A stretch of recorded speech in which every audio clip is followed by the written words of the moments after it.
chapter 9. And Abimelech the son of Jerubbaal went to Shechem unto his mother's brethren, and spoke with them, and with all the family of the house of his mother's father, saying, Speak, I pray you, in the ears of all the men of Shechem, which is better for you, that all the sons of Jerubbaal, who are the 60 persons, rule over you, or that one rule over you. Remember also that I am your bone and your flesh.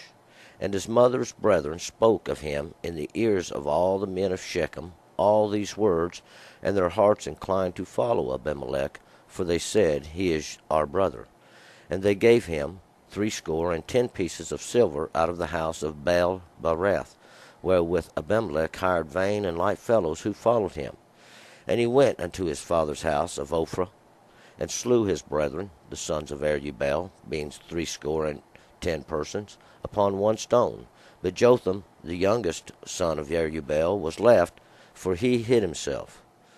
And all the men of Shechem assembled themselves together, and all Beth Millo, and went and made Abimelech king by the terebinth of the pillar that was in Shechem.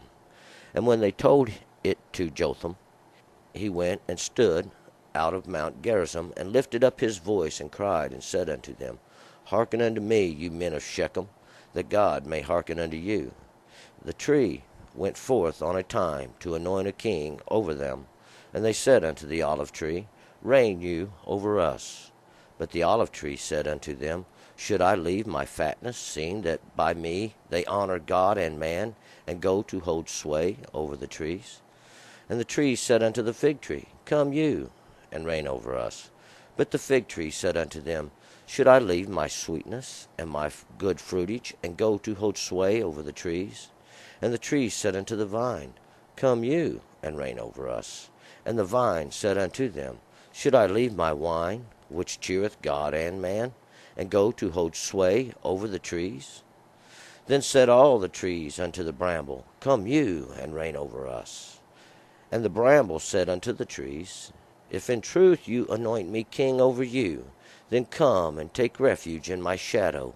And if not, let fire come out of the bramble, and devour the cedars of Lebanon. Now therefore, if you have dealt truly and uprightly, if that you have made Abimelech king, and you have dealt well with Jerubbaal and his house, and have done unto him according to the deserving of his hands. For my father fought for you, and adventured his life, and delivered you out of the hand of the Midian. And you are risen up against my father's house this day, and have slain his sons, 60 persons, upon one stone, and have made Abimelech, the son of his maidservant, king over the men of Shechem, because he is your brother. If you then have dealt truly and uprightly with Jerubbaal, and with his house this day, then rejoice you in Abimelech, and let him also rejoice in you. But if not, let fire come out from Abimelech, and devour the men of Shechem, and Beth Millo, and let fire come out of the men of Shechem, and from Beth Millo, and devour Abimelech. And Jotham ran away, and fled, and went to Beer, and dwelt there, for fear of Abimelech his brother. And Abimelech was prince over Israel 3 years. God sent an evil spirit between Abimelech and the men of Shechem, and the men of Shechem dealt treacherously with Abimelech, that the violence done to the 60 sons of Jerubbaal might come, that their blood might be laid upon Abimelech their brother, who slew them, and upon the men of Shechem, who strengthened his hands to slay his brethren. And the men of Shechem set liers in wait for him on the top of the mountains, and they robbed all that came along that way by him. And it was told Abimelech. And Gaal the son of Ebed came with his brethren, and went on to Shechem, and the men of Shechem put their trust in him. And they went out into the field, and gathered their vineyards, and trod the grapes, and held festival, and went into the house of their God, and did eat and drink, and cursed Abimelech. And Gaal the son of Ebed said, Who is Abimelech, and who is Shechem, that we should serve him? And is not he the son of Jerubbaal, and Zebul his officer? Serve you the men of Hamor, the father of Shechem. But why should we serve him? And would that this people were under my hand.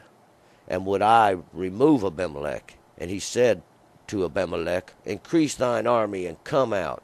And when Zebul, the ruler of the city, heard the words of Gaal, the son of Ebed, his anger was kindled.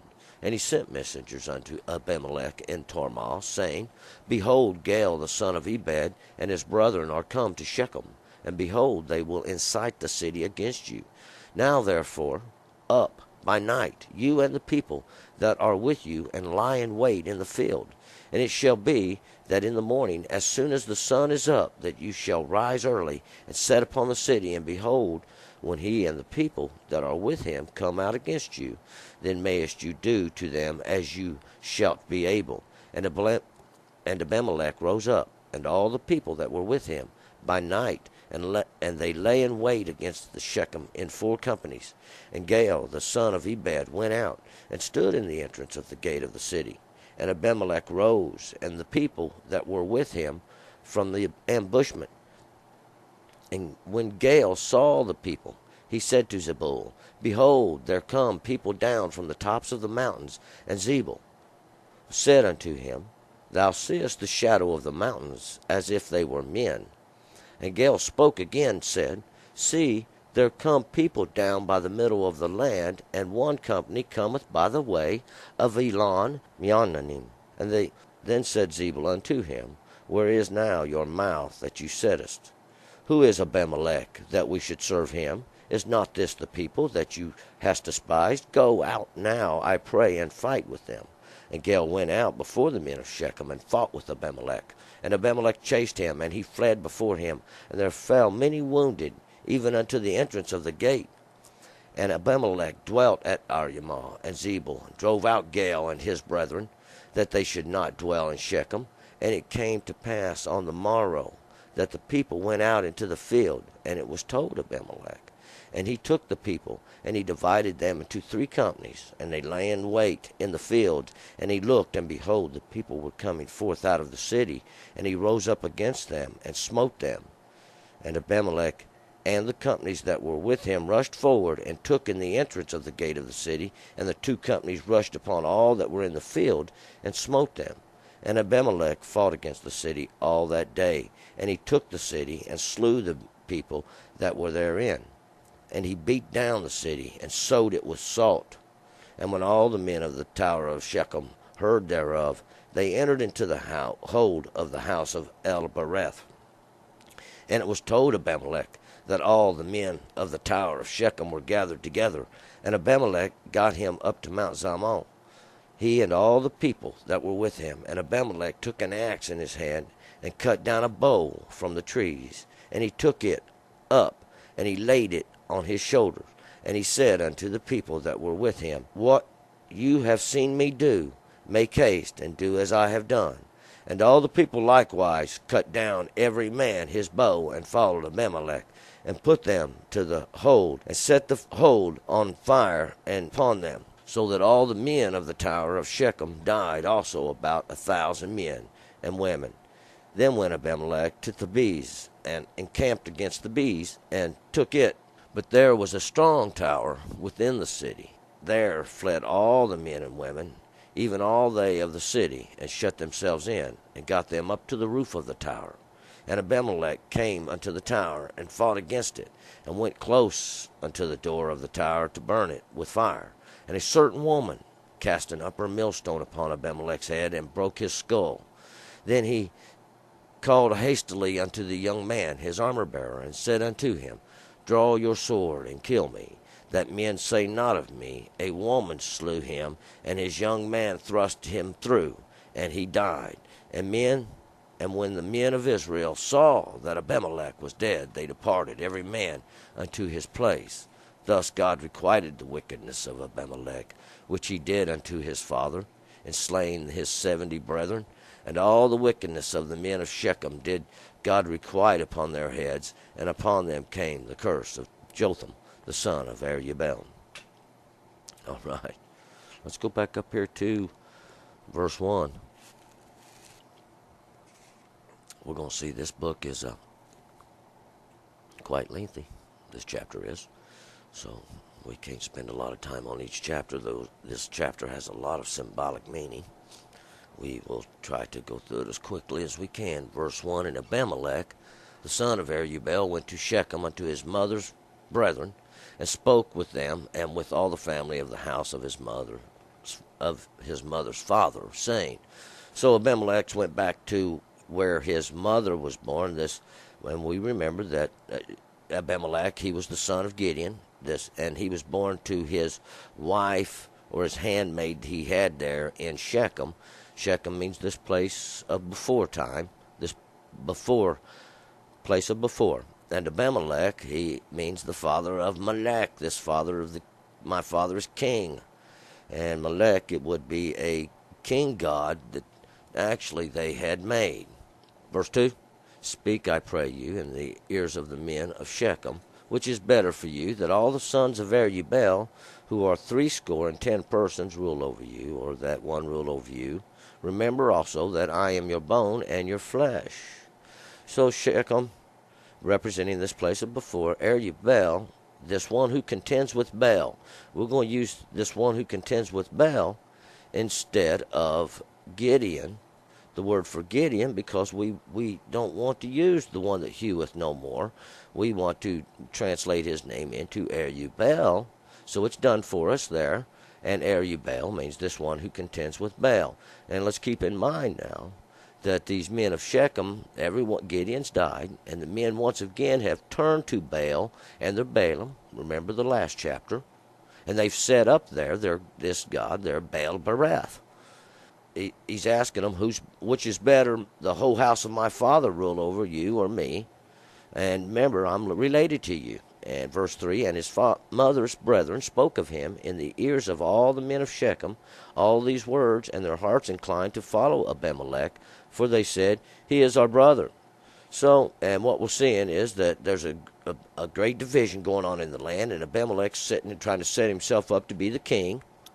He's trying to take over all this area, and Shechem, so he sent words by these men, and they spoke to the elders, and the elders are inclined to listen to what Abimelech has to say. So they're leaning towards Abimelech instead of the house of Jerubbaal, this one that contends with Baal, their god.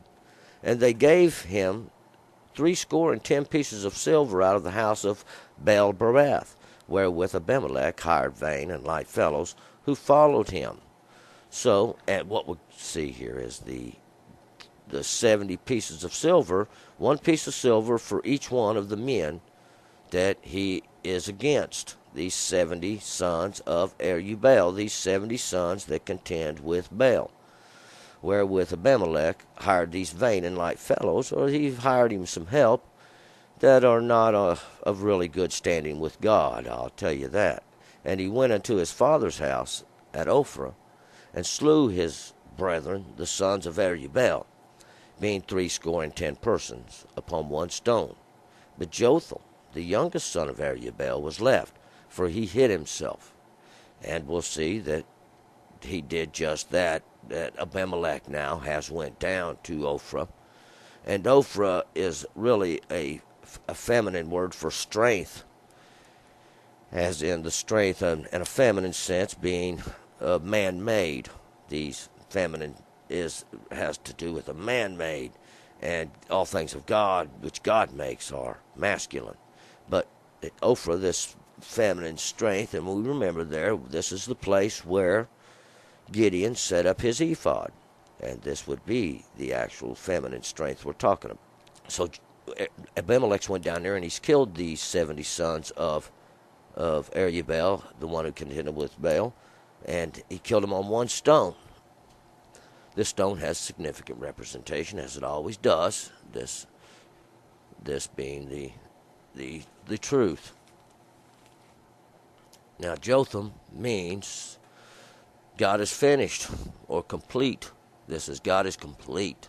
And we'll find out that this is what this story is about, the finishing of God's judgment. Verse 6, And all the men of Shechem assembled themselves together at Beth Millo, and went and made Abimelech king by the terebinth of the pillar that was in Shechem. So we're going to see that all these men of Shechem and this area around here, the Beth Millo, this house of the field mean like filled up, something filled up, not a field you would sow seed in, but a filled up glass of water. This house of the field, they come out, and the men of Shechem, this place of before, and they have made Abimelech the king there by the terebinth, this tree of the pillar that was in Shechem. And Shechem is where they first set up the tent of the meeting there, by the oak tree there that was in Shechem, and this may be in reference to that, and possibly even this rock that Joshua had set up there to be a witness to all the words that was heard there, if we remember. And maybe now they have actually begun to worship there at this rock by the tree.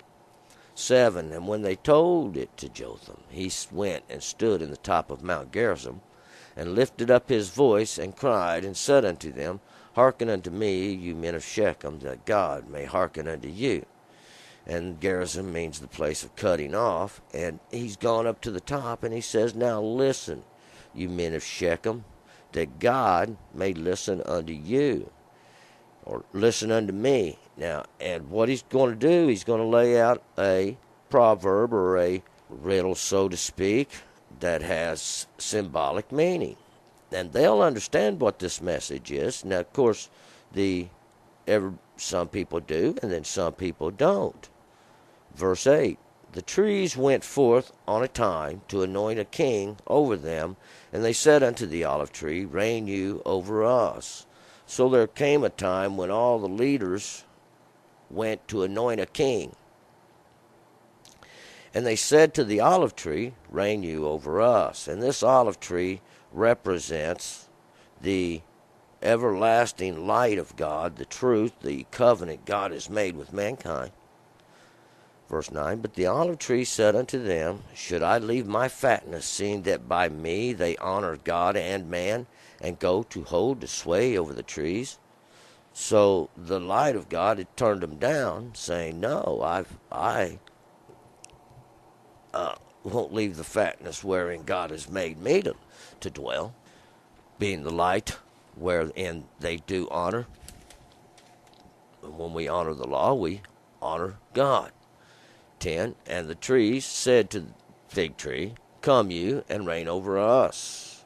And the fig tree represents the fruit that the light does cause the tree to bear. This would be the fruit that comes from the obedience to God's word. But the fig tree said unto them, Should I leave my sweetness and my good fruitage and go to hold sway over the trees? So he says, I ain't leaving this sweet place God's planted me and go and say, hey, I'll take rule over the trees. 12, and the trees represent all the leaders. So this fruit that comes from the obedience of God is set in place. And it says it can't rule over men either. And the tree said unto the vine, Come you and reign over us. And the vine said unto them, Should I leave my wine, which cheereth God and man, and go to hold sway over the trees? And the vine would represent this everlasting truth that would flow from the vine of understanding, this vine which God has planted to bring forth the truth into the world. And it says, the truth says as well, I cannot rule over man. 14, Then said all the trees unto the bramble, Come you and reign over us. So now the trees, all the leaders, have come to the briar bush. And they say to the briar bush, that which brings forth thorns and pricks. And the bramble said unto the trees, If in truth you anoint me king over you, then come and take refuge in my shadow. And if not, let fire come out of the bramble and devour the cedars of Lebanon. And what this stands for is this fire that comes out, this thing that devours these leaders, if they don't in truth make him king. So see, what he's saying is, if the briars are saying, if yes, in truth you should make me the king, And we'll remember these briars will play a significant meaning in the end. So, verse 16, now therefore, if you have dealt truly and uprightly, in that you have made Abimelech king, and if you have dealt well with Jerubbaal and his house, and have done it unto him according to the deserving of his hands. So, what Jotham's saying is he's standing on top of the mountain. You got to remember, Joseph's up there on Mount Gerizim, and he's screaming this. He's screaming down to all these men of Shechem and Beth Millo, and he's saying, and remember, Jotham means God's finished. This is the complete wrath of God here, rolled up in this understanding. And what they did was they made the bramble king over them. Abimelech represents this bramble, whom they've made king. And Jotham's basically telling them, now, therefore, if you have dealt truly and uprightly, in that you have made Abimelech king, and you have dealt well with Jerubbaal and his house, and have done unto him according to the deserving of his hands. So he's telling them, now, if this be the truth, and this be the right thing you should have done, that you have done well with dealing with this one who contended with Baal. Remember, Baal's their god they've set up. Baal-Barath, the Lord of the covenant. And Abimelech, their king they've set up there over it. For my father fought for you, verse 17, and adventured his life, and delivered you out of the hand of Midian. He's calling to remembrance how Gideon fought and delivered them from Midian, the ones who contended with God. 18. And you are risen against my father's house this day, and have slain his sons, 70 persons upon one stone, and have made Abimelech, the son of his maidservant, king over the men of Shechem, because he is your brother. So they're saying this is why you did this, because he was your brother, those that was there before, the brothers of Shechem. And Abimelech, this father of Melech, this father is king. They made him king over them just because he was their brethren. 19. If you then have dealt truly and uprightly then with Jerubbaal and with his house this day, then rejoice you in Abimelech, and let him also rejoice in you. So he said, now if you've done this in truth and righteousness, that you have made Abimelech king, he said, now, good deal. Let everybody be happy. But, verse 20, if not, let fire come out from Abimelech and devour the men of Shechem and Beth Millo, and let fire come out from the men of Shechem and from Beth Millo and devour Abimelech.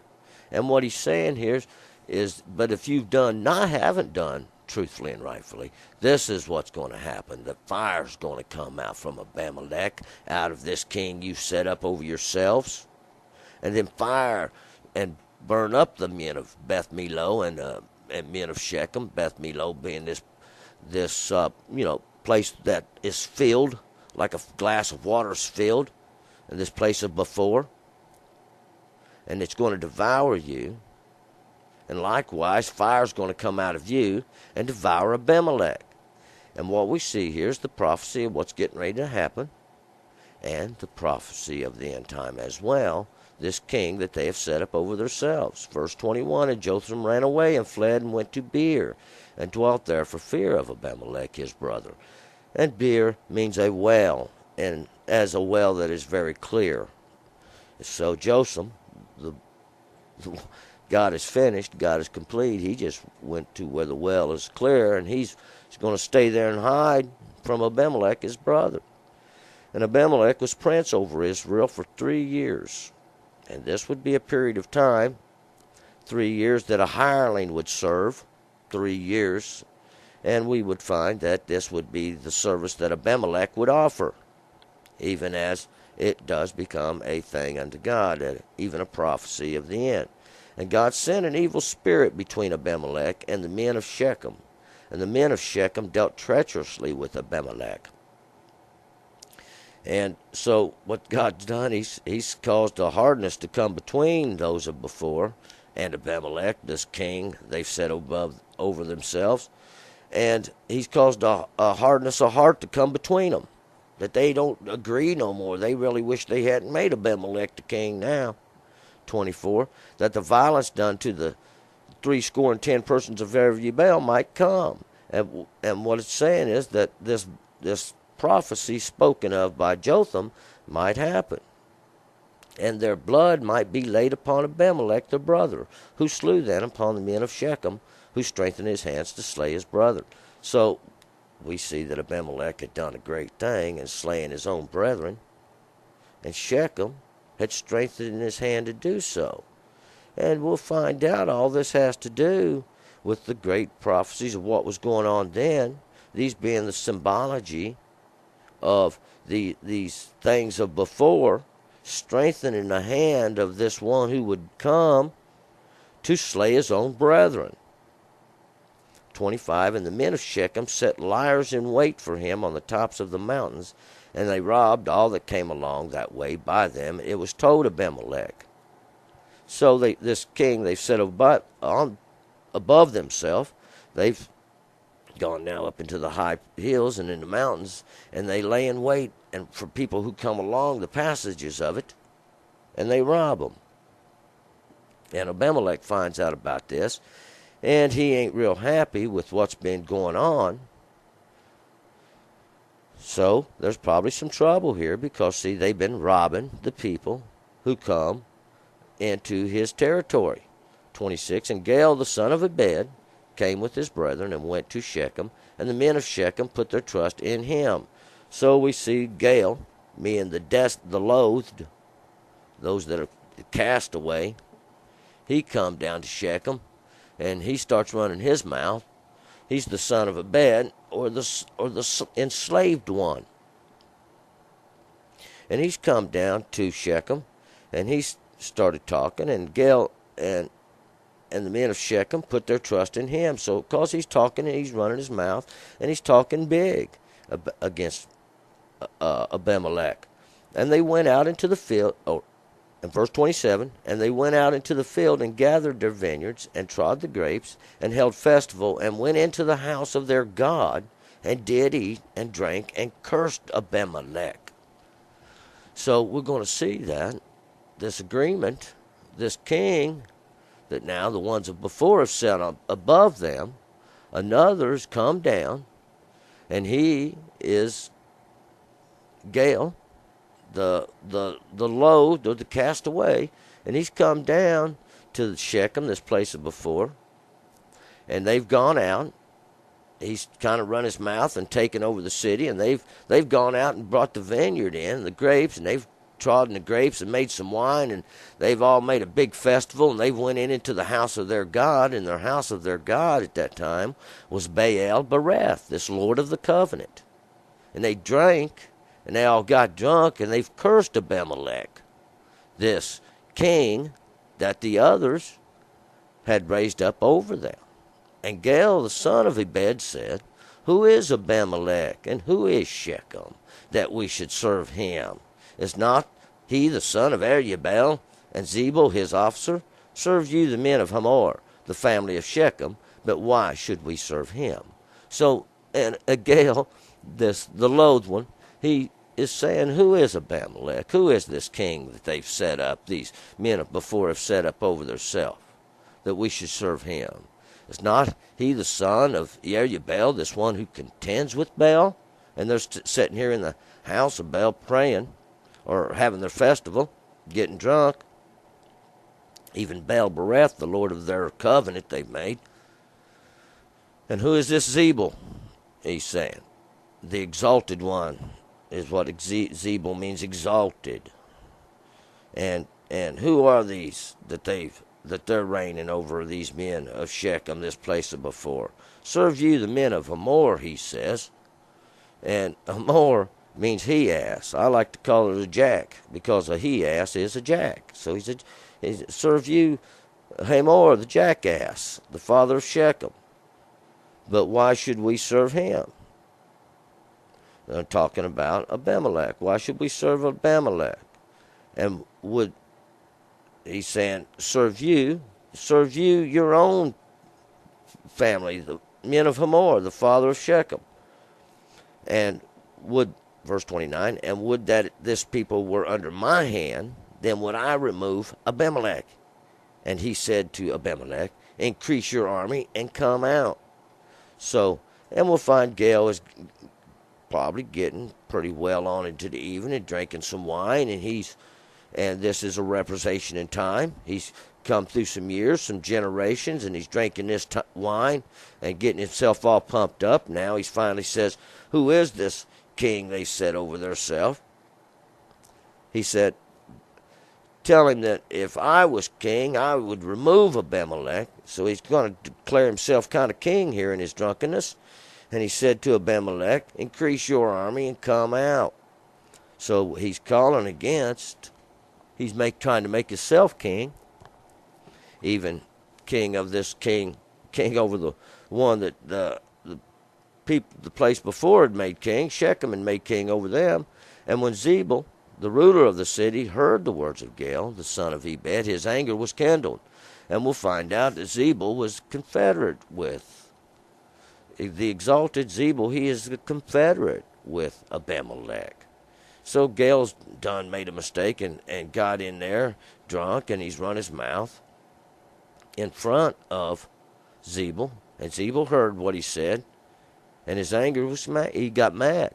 And he sent messengers, 31, unto Abimelech and Tormah, saying, behold, Gael the son of Ebed, his brethren, are come to Shechem, and behold, they will incite the city against you. So he's saying, now, look, he sent some messengers over to Abimelech, and he's saying, hey, Gael is in the city, and they're inciting the city, they're getting the city all roiled up against you. 32, now therefore up by night, you and the people that are with you, and lie in wait in the field. So the exalted one, old Zebul, is telling Abimelech what he needs to do to make war against this one who's come and going to fight against the king they've made over themselves, this Abimelech. 33, and it shall be in the morning, as soon as the sun is up, and you shall rise early and set up the city, and behold, when he and the people that are with him come out against you, then mayest you do to them as you shalt be able. So he said, I'm going to lure him out of the gate, and when you should bring your armies up against him, and you guys do with him whatever you are able to do. So he's going to set Gael into a trap, as we're getting ready to find out he does. And Abimelech comes out, and he runs Gael off. 34, and Abimelech rose up, and all the people that were with him by night, and they lay in wait against Shechem in 4 companies. So that's what Abimelech did. He divided his men up into 4 companies, probably about 4,000 men. They've come down with their armies, and they're laying in wait by night. And Gael, the son of Ebed, which is in reference to they've come in the darkness, and they've come down by night, and they're going to lay in wait for Gael, because this is a trap and a snare, we find out. 35. And Gael, the son of Ebed, went out and stood in the entrance of the gate of the city. And Abimelech rose up, and the people that were with him, from the ambushment. So that was the signal when they opened the gate and Gael would come out, that Abimelech would come down, most likely, and begin his ambush. 36, and when Gael saw the people, he said to Zebul, behold, there come people down from the tops of the mountains. And Zebul said unto him, you seeth the shadow of the mountains as if they were men. And we might see here that Zebul lies, and he tells Gael, he says, no, this ain't what you see, you're just seeing the shadows. You know, and he thinks he's got a hangover or something, maybe. You seest the shadow of the mountains if they were men. So Gael probably waits a little while, and he spoke again. He said, see, there come people down by the middle of the land, and one company cometh by the way of Elon Meonanim.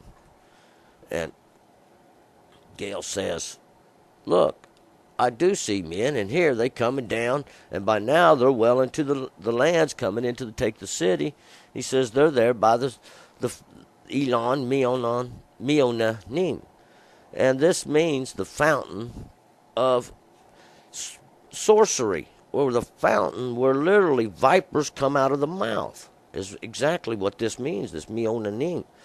Vipers coming out of the tongue, this fountain of vipers coming out of the tongue. He says there's a company that cometh by there. 38, then said Zebul unto him, where is now your mouth, that you saidest, who is Abimelech, that we should serve him? Is not this the people that you have despised? Go out now, I pray, and fight with them. So Gael, this other one who's tried to make himself king, who's been running his mouth, tried to make himself king, he's come out, and Zebul, this exalted one, says, now there he is, do something against him. And this is the king that the men of Shechem have placed over them, Abimelech. 39, and Gael went out before the men of Shechem and fought with Abimelech. And so Gael went on out, and he's come in battle against them. And probably not so many of the men of Shechem have come out to help Gael. And Abimelech chased him, and he fled before him, and there fell many wounded, even unto the entrance of the gate. So Abimelech's army come out, and he fought him all the way back to the city, and Abimelech dwelt at Ar-Yamah, and Zebul drove out Gael and his brethren, that they should not dwell in Shechem. So Abimelech, after he got him back, drove him back into the city there at Shechem, back into this city, the Gael, his brethren, the army that he brought with him, probably the city of Shechem wasn't helping him too much, because Abimelech was who they was made king over them, but they was wishing that they hadn't. 41, so what's happened is Abimelech now, he's went to Ar-Yamah, which means I shall be on high. He's went and set himself up in the very high place, and Zebul, the exalted one, finished driving out Gael and all the rest of his brethren from Shechem, this place before. And they drive them out of there, so they can't dwell there. And it came to pass on the morrow that the people went out into the field, and it was told Abimelech. And this people come back out of the city, and the gates have opened up, and they've come back out into the field, and this place where they would toil and work, or they've come out of the city once again, maybe just to do what they would normally do. And Abimelech heard of it, and he took the people and divided them into 3 companies. And he lay in wait in the field, and he looked, and behold, the people were coming forth out of the city, and he rose up against them and smote them. So we see he divides his army into 3 ways, and he comes now down against the people who've come out into the field, and this is how he does it. And Abimelech and the companies that were with him rushed forward and stood in the entrance of the gate of the city, and the 2 companies rushed upon all that were in the field and smote them. And this is how they would do it. They would rush in, one company, cut off the gate of the city so that the people couldn't get back in to Shechem, and then the others would go, and 2 companies would go and attack those that was out in the field. And we would find that this would be the way the prophecies in the end would happen. They would come in and cut off the gate to the city, this gate to come in before, this truth where you would enter in by into this covenant from before time.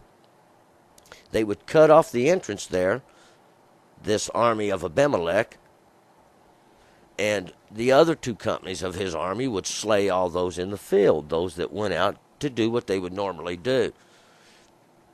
45, and Abimelech fought against the city all that day, and he took the city, and he slew the people that were therein, and he beat down the city, and he sowed it with salt.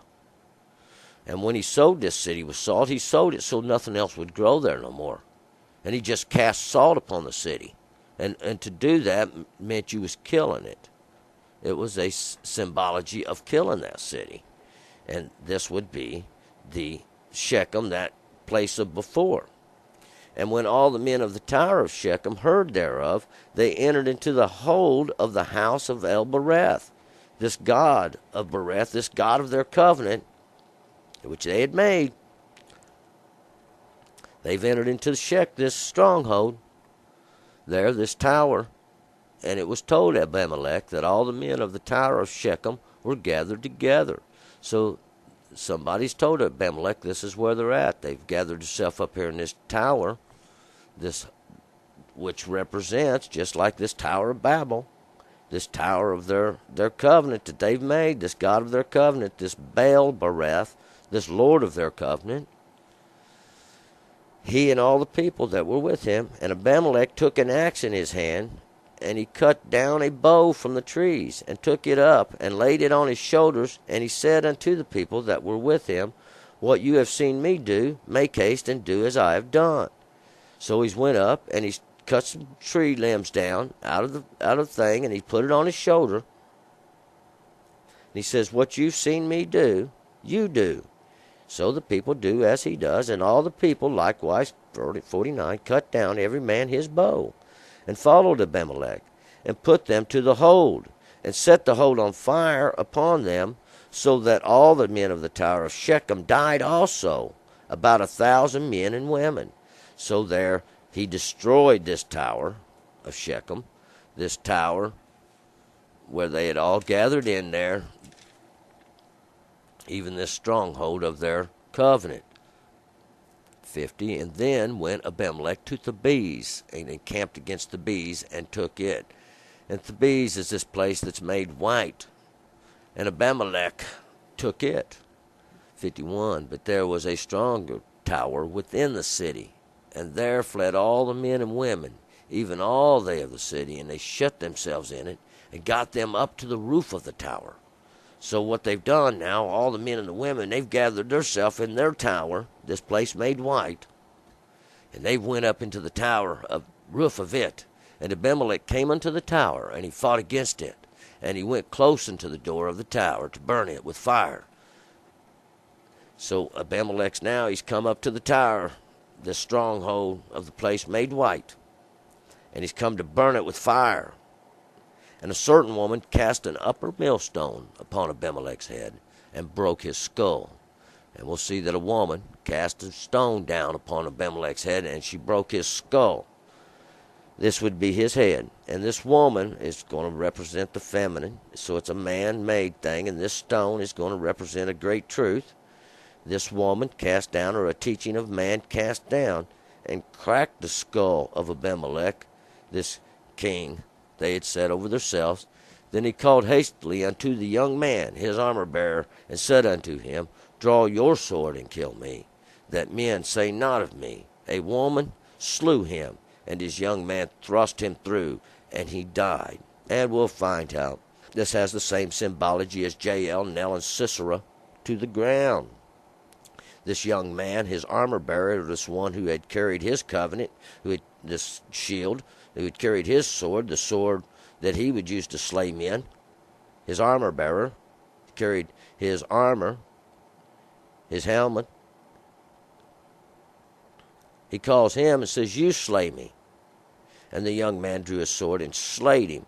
He slayed the one even he had bared his armor for. And when the men of Israel saw that Abimelech was dead, they departed every man unto his place. And this is even the one that they had made king over them. Thus God requited the wickedness of Abimelech, which he did unto his father, in slaying his 70 brethren. So, and this would be exactly what Jotham said would happen, that the fire would come out of Abimelech, and fire from out of Shechem would destroy themselves. 57. And all the wickedness of the men of Shechem did God requite upon their heads, and upon them came the curse of Jotham the son of Jerubbaal.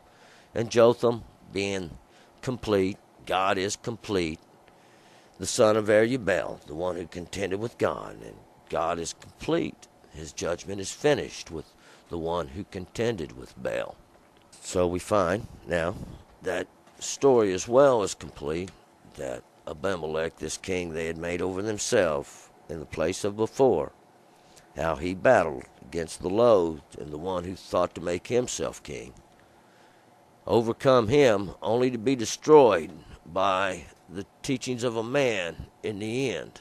All right, we're going to move forward to chapter 10.